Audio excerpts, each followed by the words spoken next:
Warner Brothers präsentiert «Der kleine Eisbär» nach den Bilderbüchern von Hans de Bär.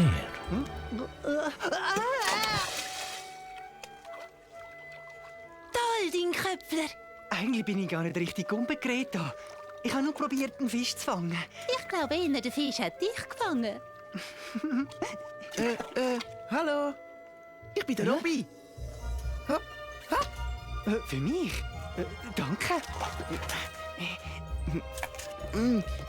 Lars, was gibt das? Ich fahre übers Meer.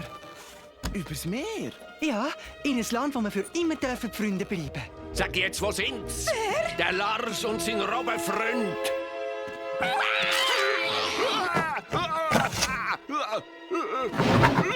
Schnell, schnell! Ein schwarzes Monster! Es ist hinter dem Laser!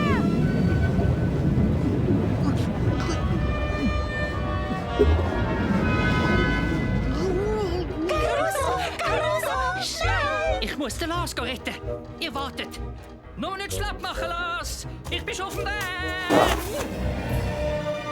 «Der kleine Eisbär», bekannt aus der Gute-Nacht-Geschichte vom Schweizer Fernsehen. Ab 4. Oktober im Kino. Mit den bekannten Stimmen von der Anna Gemsch, der Anniko Donat, dem Edward Pitschin, dem Heinz Margot und dem Beat Schlatter. Ein Kinoerlebnis für die ganze Familie.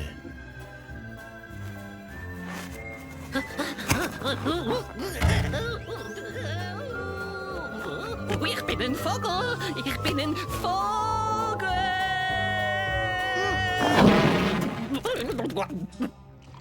Unser Lars, der grosse kleine Eisbär. Mach's gut.